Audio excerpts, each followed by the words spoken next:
Tiri vanhu venyama pamusoro penyika tinotadza pazvinhu zvake zvinoda kuona muridzi wavo. Zvose zvamunoona panyika zvinopfuura chakanaka kuita zvakanaka. Kana uno chikwereti nehama yako, taurana naye nenguva, umubhadhara chikwereti nenguva, maurirana pasina kuya kudare pamama. Zvinhu zvakanaka. Tine masabhuku ari pakati pedu vanogona kukuyanganisai muchiwirirana kuti zvifambe zvakanaka. But kungomuka kuseni uri mupenyu chipo choupenyu chaunenge wawana. Kungomuka kuseni chipo choupenyu chaunenge wawana chaunofanira kuti urumbidze usiku. Tinonyaya tiita kuti tizokutumirai zvikonzi inyaya kuti munenge muchizvidza kana kushora. Vanhu vatokutumirai vaitiita kuti taurawo nemi zvakanaka. Chitotobhadharawo zvakanaka nenguva, totonzwisisa isusu. But nyaya inezavo tikurove manje nyaya yekuti unenge uchiratidza kana wasvika pataundi chibobho kuti ndine tikoina mambo. Kana kuti mambo ishamwari yangu takatamba naye kana kuti isaizi yangu. Saka pakuti isaizi yako mambo ndinokurovera izvozvo. Saka izvi munofanira kuzvinzwisisa. Munofanira kuzvinzwisisa. Vakadziwo imimi chihure chiri kuwanda stereki mashabhini mukuyawanza. Varume varuka havasi venyu, idai varume venyu chaivo chaivo. Idai varume venyu chaivo chaivo. Mwari paakasika denga nenyika akasika munhu mufananidzo wake. Chinhu chaakasika denga nenyika akaona ndasiya chimwe chinhu panyika. Zvanzi ndobva azvibvunza kuti chii, ndobva azvitarisa bhati ndasiya chinhu chakafanana naiye chinoreva munhu. Munhu ndiye anochengeta zvisikwa zvese zvapamusoro penyika iyi. Saka hapana mutsvuku, hapana mutema, hapana akaipa. Makasikwa nomufananidzo wani womwari. Saka vakadzi ava novarume vese vakanaka. Ukaona mukadzi wako asina kufita pakupfeka hembe dzaari kupfeka, mutsvagire dzinomufita. Irimwa mvura patsime rako chairo chairo. Tiri kuwirirana here varume? Tiri kuwirirana here kuti irimwa mvura patsime rako chairo chairo? Kana maakumwa nomatsime asiri yenyu pavakadzi ava, ndinokubhurarai panapa. Ngati ndinokuita ise? Imi muvakadzi imwai mvura pamukombe yenyu chaiyo chaiyo. Tiri kuwirirana? Tidairei? Tiri kuwirirana here? Musabate mukombe isiri yenyu. Ndipei nyaya tona. Ndibhadhara chikomba chemudzimai wangu uye mari Ambhuya wako.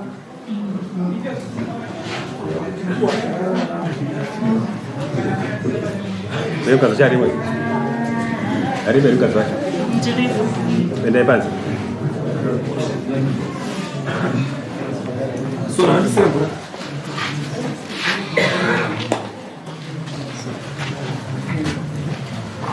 Azimai vapeso narumu? Kawapurisa. Right. Taura tinzwe ndakutsoa. Pamusoro data. Muso wa 14 February. Mukwasha akabatira mameseji achinyenga Ambhuya wake pafoni. February yapera. Nyaya yatakutangoita varabva yambonyarara. Musi wa 18 November akazovafonera futi akuti wakazoita seni nyaya yangu iyi. Maudhiyo yacho ndinayo. Ndomafambira kadai. Ukambara nemameseji aiti kudii mameseji acho? Aiti nyenga Ambhuya akachiti ari kuda Ambhuya wake, zvokudanana naAmbhuya wake. Aiti ndikukudai. Musi wa 18 akazonyora kuti achidii? Musi wa 18 akazofona kuti ukazopera papa nenyaya yangu.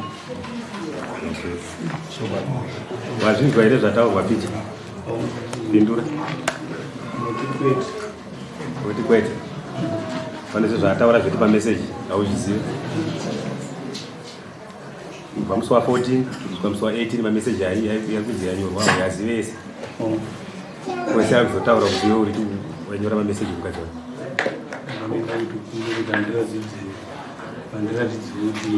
mubvunzeka Phone ma odina wabudiswa pasi. Phone wakashandisa mzao 14 wakaichinja. Audio yamo phone ya 18 wecho kwa hiyo hakuna tora mkijana mtu wa saka iyo kune message yaunayo iri pa message yakutaura yano phone ya mdzime wangu izvo zvaenda panza ivaenda panza tume muna bio phone ngaya ndipo tu iPhone no mdzima yaenda panza hapo ile pana message bacho kama na nomdzimaiwa kwetu asiwo tizvarawo phone Kweli mdzima yako sasa mambo phone kana iwo kufonera wasati kwa data sinda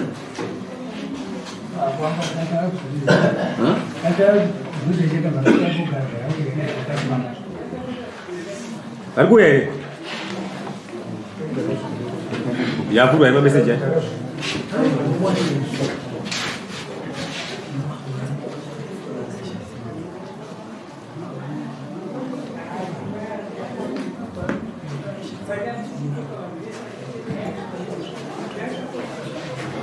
telefoni utitaure zvaitaure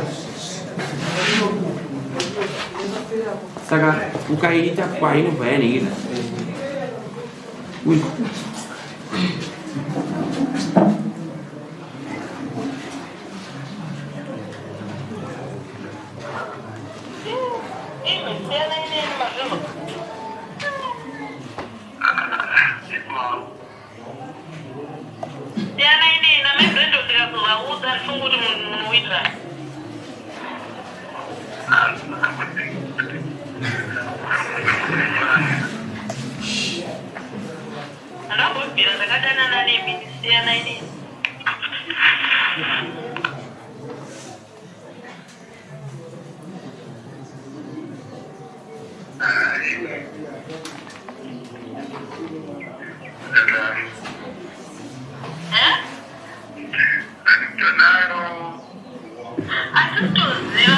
anyarire mari we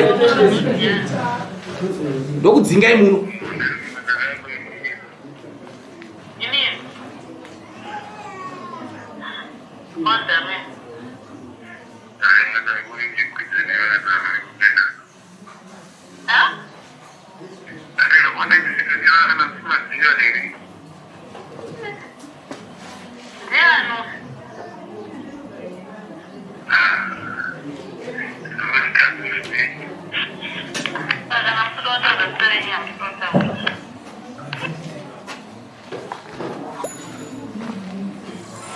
ino nai ipera kai kuda ino Afrika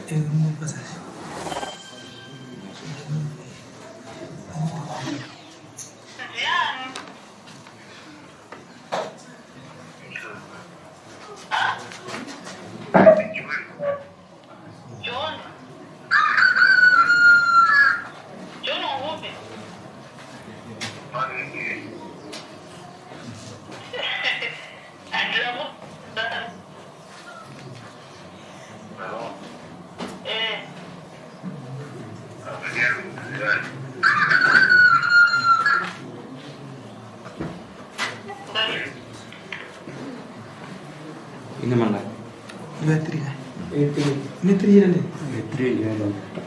context hazvichazvigona mishedzi mukazi wachamwe ngaswere kutoneseka tingatozvinetsa zvafoni isiri yavo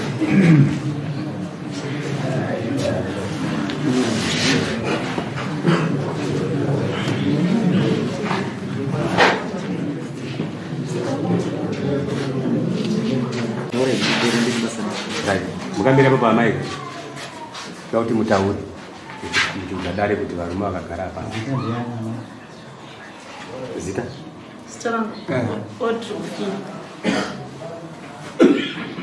kuti mutaure makamira saizvozvo kuti varume vakagara apa vanhu vananawo uye zvii zvaita kuti vagare apa pavakagara uyagera apa murume wangu avagera apa mukwasha wangu nechimuna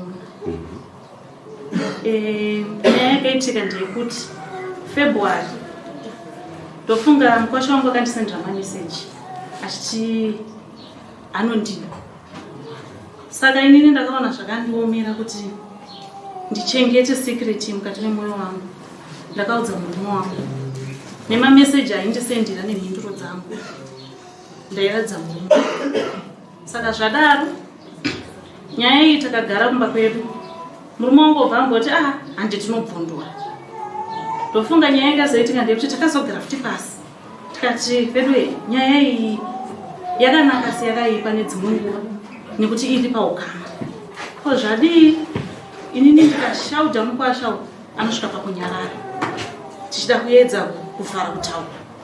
Ndofunga takaita sekudaro mukwasha akanyarara kubva February, anga akanyarara handiti akazotanga musi wa18 November. Ndashauta mukwasha muchituri inini azvitoti ndidanane nemi nekuda kuti inini ndiri namushauta pafoni sampaka pafoni. Azvitoti tidanane nemi nekuti inini ndiri Ambhuya venyu ndichikuonai ende kana kuzvikanzwa kunzi chipfambi changu ndinzi ndaidanana nemukwasha, asi mukwasha aipikisa zvakaoma kudaro achiti inini handina ukama nemi nekuti ndinoera shumba imunoera mwoyo, saka inini handina ukama nemi. Zvadaro mukwasha akambonyarara akazotanga kuchifona musi wa18 November. Ndatotama kumba ikoko kuruzeva kwandaigara ndamuri Richfield location. Ndopa akafona afona panguva yandakati ndirekodhi ndakanonoka kufunga kurekodha zvechokwadi. Ndakarekodha zvizhinji zvishomo zvandakarekodha.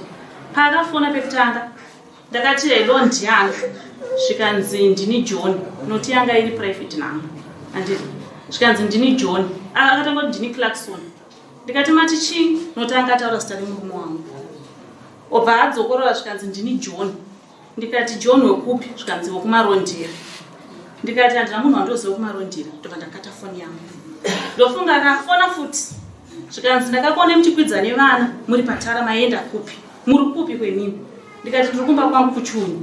Zvikanzi kumba kwenyu kuchiunyi, aiwa mu ndakakuona muri patara nevana. Ndikati ndiri kumba kwangu kuchiunyi, ndiani wandikumbotaura naye.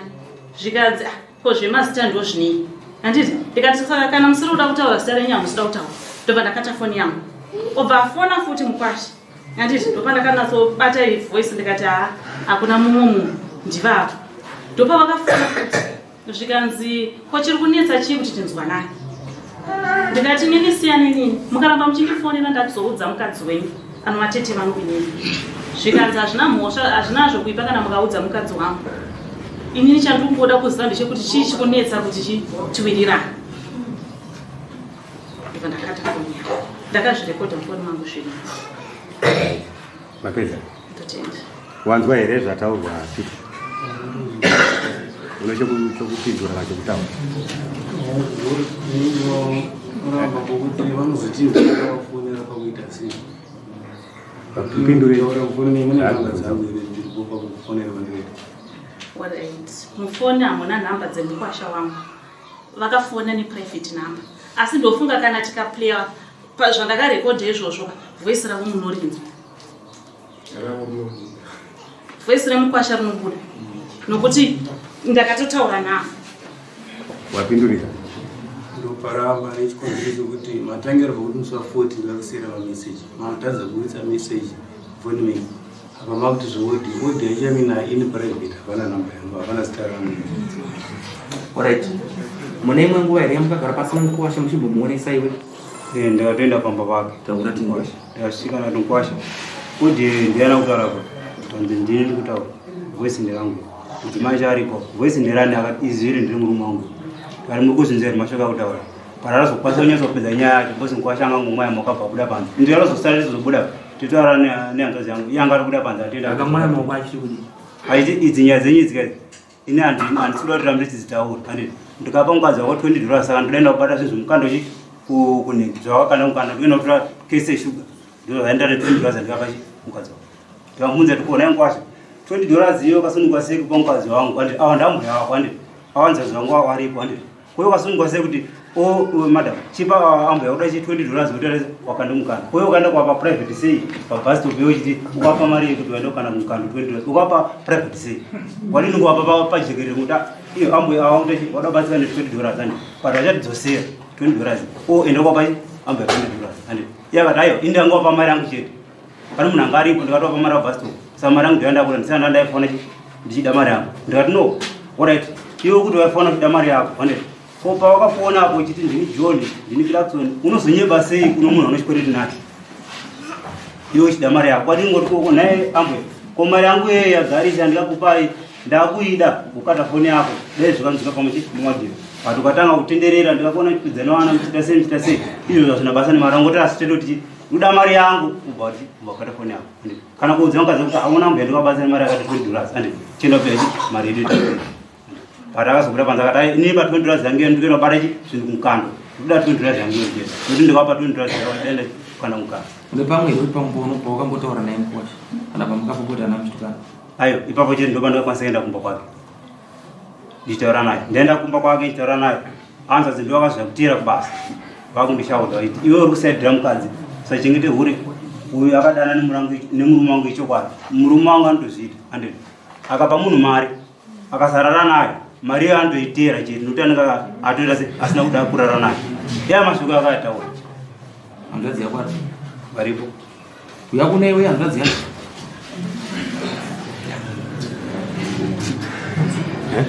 Kana message katodaro iripo futi.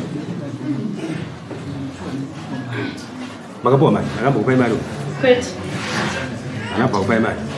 $20 zitawa. Kuramba kadzi nako. So baba gara pabenja apa iwe. Kwasha ndakataura kudaro kuti ndakapa mukadzi mudzimba wako mari saka ndomari ngada kufunda ndipiwe mari yangu. Gara padzona handadzi yako. Ukamwa mwina wako wakamira sei iwe? Mwana wa baba vangu na mukomani mimi ana baba vavo vakomani vaninomba mwe chete. Saka iye handadzi yako. Iye handadzi yangu chaiyo. Ukiona sei nyaya iri yako? Pamusoro panipo wataura kuti vakayomba kwangu kane vanomenyikwa vanozvizota tete havasvikirwi zvekudaro woya kumba kwangu ndovasiya ndisina kuvarowa vachiotera mashoko akadaro havana kusvika kumba kwangu. Ndine audio ndakarekodha musi watatonga nyaya yekumba kwangu ndinokwanisa kuiplaya pamberi pedare. Play.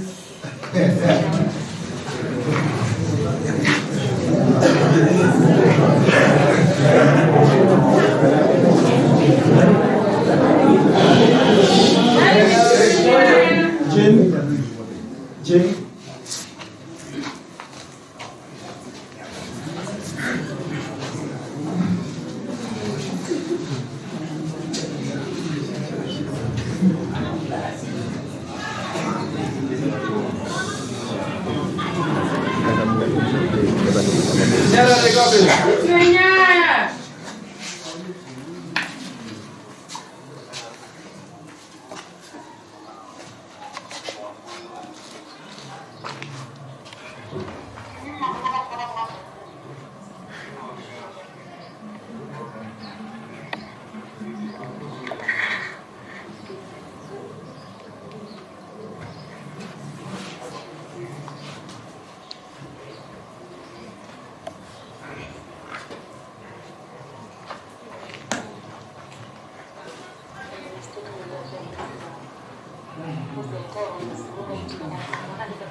Right.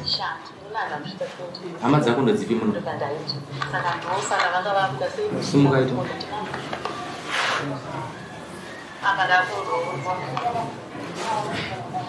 Iwo hama dzako ndodzipi?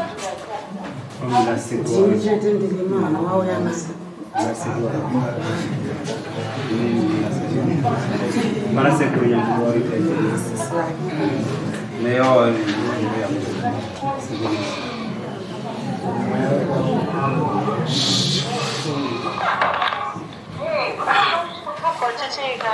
Kare tinga zingwa shuni yetanzwa hapa. Tiri kunzwanana tese zvikiitika.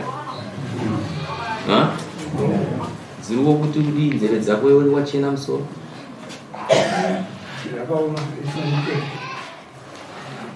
wewe ini nangu pamazira ndikuchanyaya dzavarwana semunhu akanganisika umbowo hwemufoni wokutipa kuti ndikuti uyu muzukuru wangu unogona kundipa kuti nyasonzwisisa handisida kuti unzwese asida kuti undifumbire zvese zvomufoni ngezvangu izi me am the presiding officer ndizvo ndiri kunza kuti uri kuzvinzwawo sei hazvina kundijeketa zvakanaka hazvina kunazvo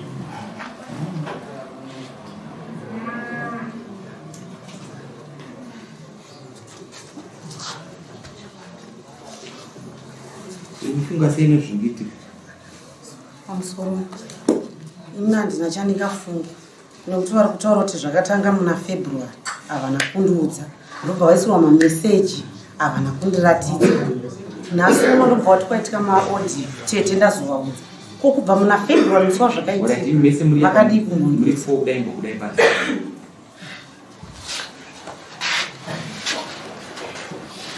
sememi tu ya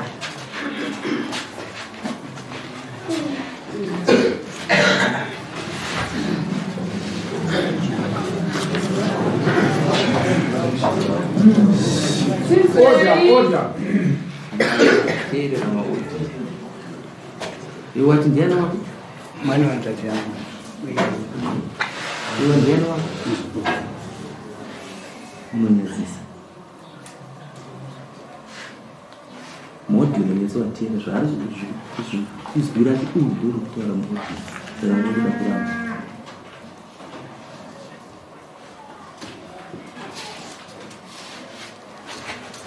Ndikunyeka here. Aiwa musisha. Unozviona sei? Saka ndakuti ndimbobvunza iwe ukama wacho munozviona sei? ya semanzwira ndikuita nawo patara kutotanga kunzwa maudhi Mira ndatiri kuzviona sei? Chindoda ndiri kutoendere mberi. kushata zvakadaro Wambopinda muri pandatanga kutonga. ndandiri Kusvika pati izvozvo pano zvawasina pano zvawafunda. zvakawandisa Wafunda zvakawandisa. zvakawandisa Tiri straight. zvakawandisa Wafunda zvakawanda. Ende ukati kudai panze apo kuti ndikutupei imi. izvozvo Uye akaita zvinhu. Ine Ambhuya. Ende nyaya iripo ndeyekuti iye muzukuru wenyikazi. Ona vakaita private talk. Nyaya uzvinzwisisa kuti hatisina kokuenda nyaya ngatingoite se tigare tairamba. Handiti wanzwa achiti hatinogara taitadaro. Wanzwa but audio yauya pana vakaita daro vachitotaura muzukuru womukadzi.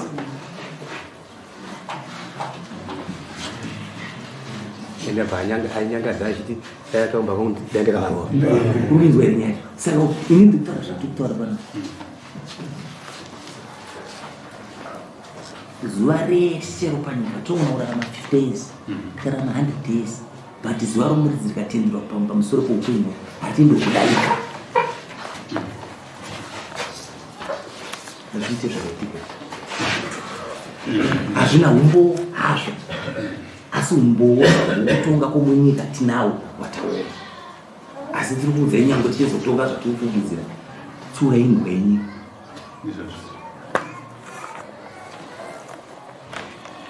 Unoziva here kuti ndakafona kubasa kuami unozviziva ndopisa here nyaya ndiri kubvunza ini ndiri kubvunza ini ndopisa here nyaya yacho ndikuona kuna jena indoti nemamirira zvakaita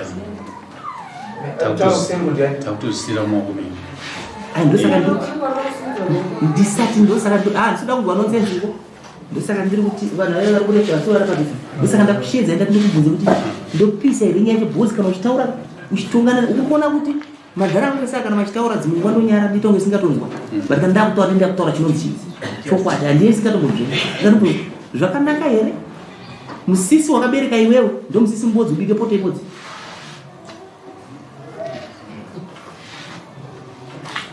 Kana tikataura kwacho kuambi kwacho kuti ndo zvamuri kutraina orientation yacho ndiyo kuambi yekudzvinyirira vanhu tichiti unoziva here kuti vanhu veami ndo vanochengeta madzimambo ndo vanhu vemadzimambo chavo patraditional act yedoyo parivedaro zvanotaurika but ndosaka ndapinda ndabvunza kuti ndakuudzwa kuti ndiwachena musoro uyo mabuya mundiudzewo zvauri kuona azviite izvi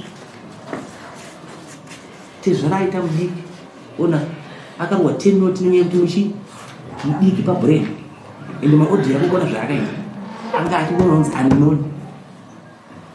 unknown but voice iri varaita sei ndikudzekuita zvimwe zvinhu zvitano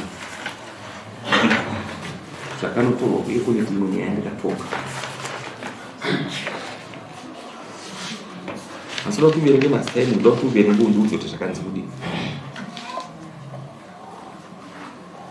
verenga apa ingoverenga apa usatarise zita romunhu verenga kubva china verengesa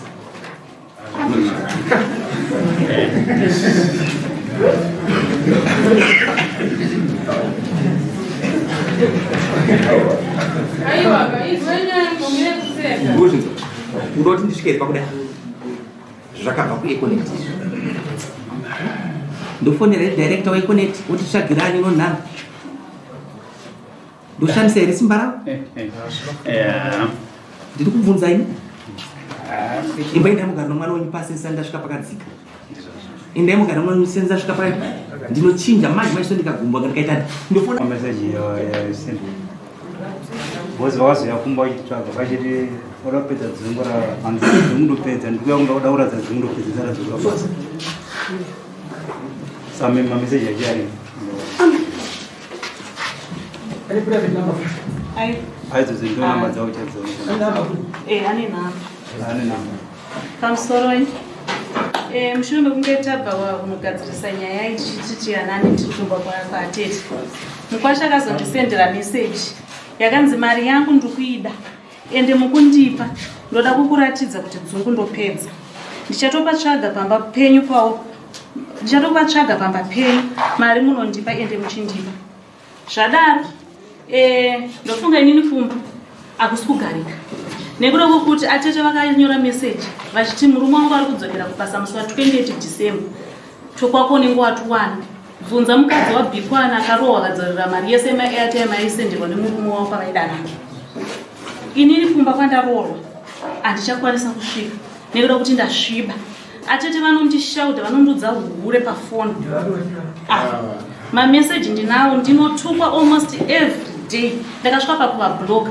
ndikapinda pawhatsapp vanotura mastatus angu ese andinenge ndaisa vachikomenda vachindishauta vakataura kuti hanzi zvondakataura kuti inini ndoda kudyisa mai amwene vangu inini naatezvara vangu hanzi gavire padongo inini ndasviba handisisina chimiro kumusha kwandaroorwa izvezvi vanga vachitaura panze mukoma wangu uyu azvinzwa kuti hanzi zvoni panze vati kudii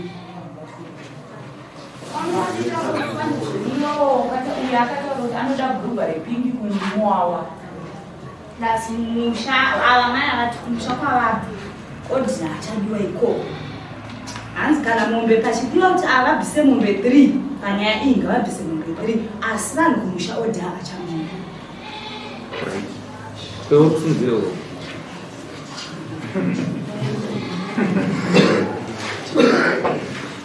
meseji unosenda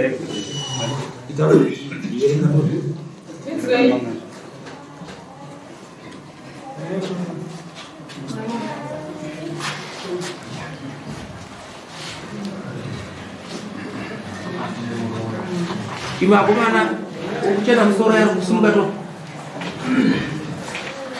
newewewe waiuzuo garai mapendi mesi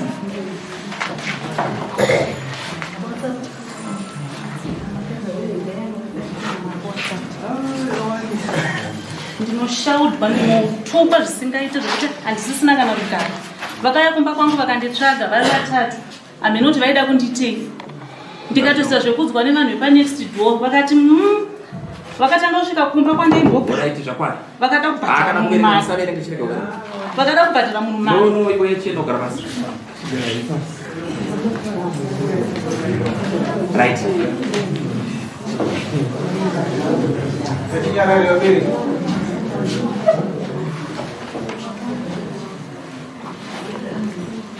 tanzwa tesi tende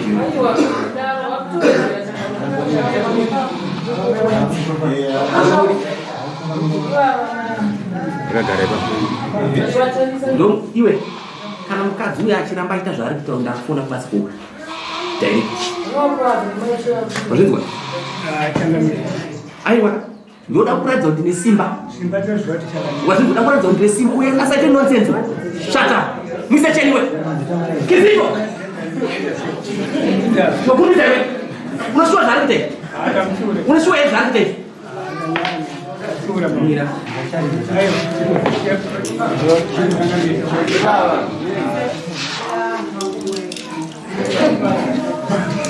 Varume chese tonomana vakadzi vachifana panokodzere kutonga wazvinzwa pese pese pese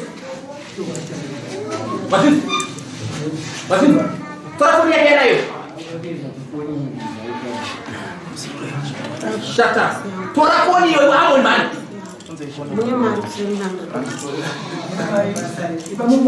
andambota soni yako zvachaita andambota ndoshena mukadzi wako andambota soni zvachaita murume wako everyday message anoiswa mukadzi amasauto block everyday akutomba kana mausiku pasadzima phone ndizvo zvekunza iwe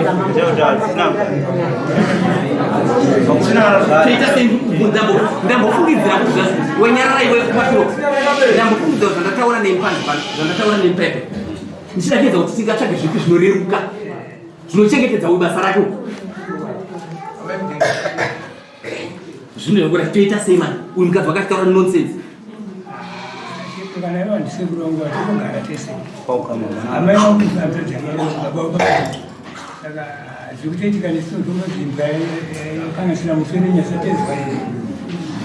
unonyirira pauriri iwewe fuck off hatigona kutaura kana pasina izvo kuti tikwanise kutaura izvo nezvekutaura kutaura padare 50 horas fine isaende mberi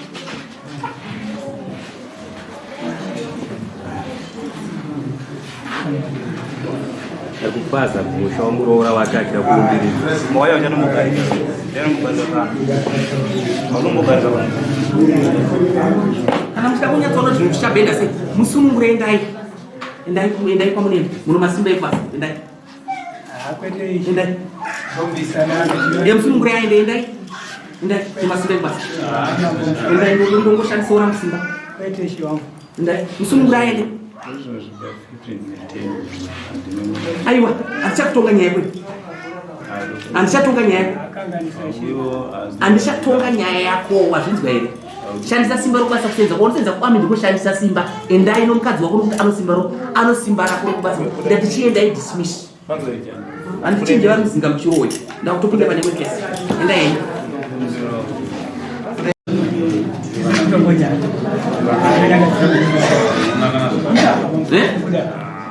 ataura zvakakosha madzimai azi anzachaida kutofanira vanhu vamushenda saka ndikuita zvese saka kunyangatira saka tichins chimbagara 20 horas anga achada murume nechikonzero chedu saka andikuita kazvaandita daiwa achabuda chikonzero chedu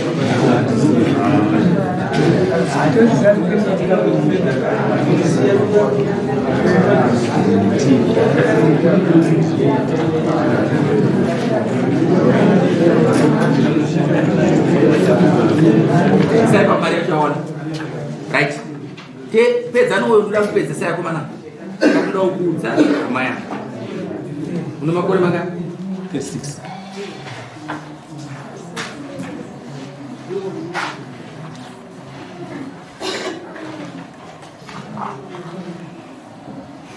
ndakakusiyana makore akawandisa still asi ndaukuudza ndichiti usaite zvinhu iva munhu akanaka mbeva dzopamba makonzo mbeva dzopamba makonzo munosedza muhurumende munochengetedza nyika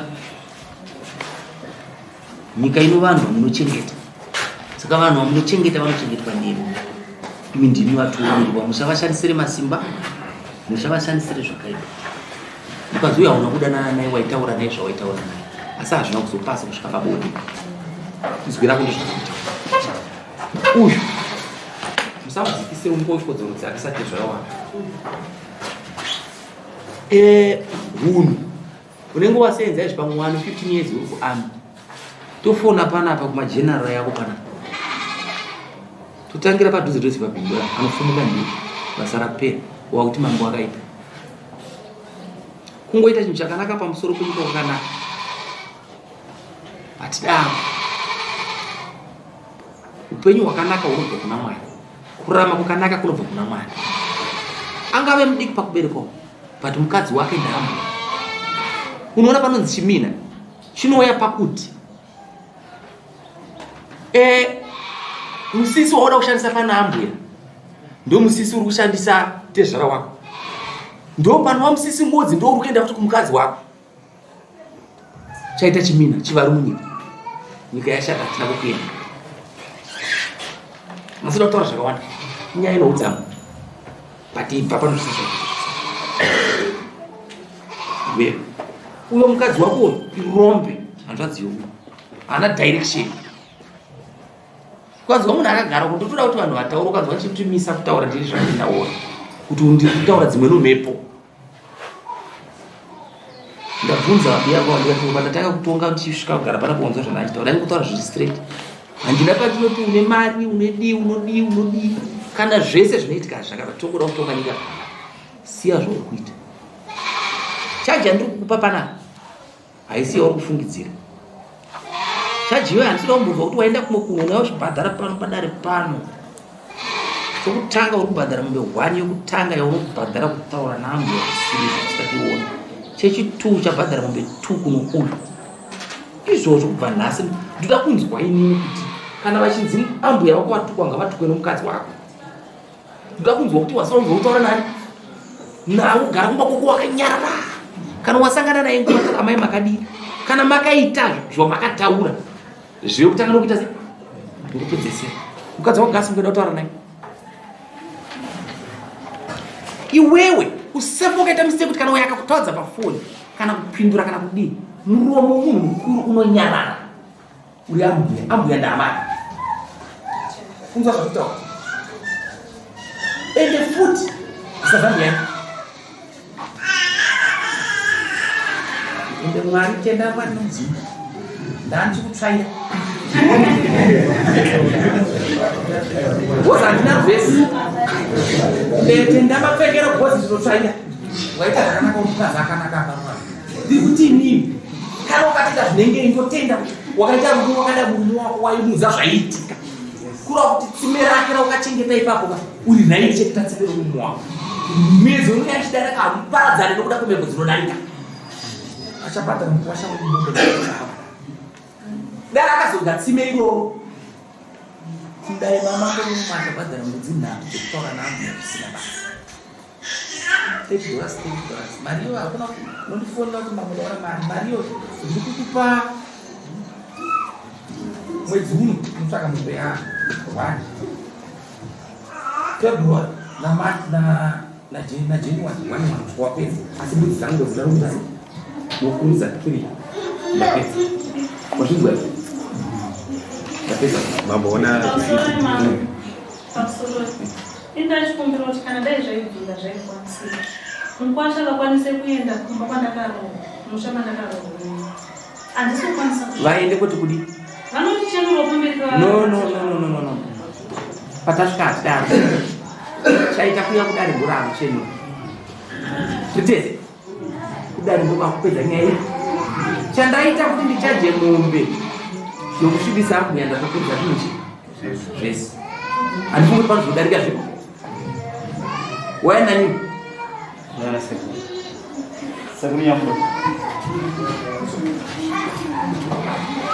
vazukuru vako ka chii chinokutadza kunogadzira kutonga zukuru wakumusha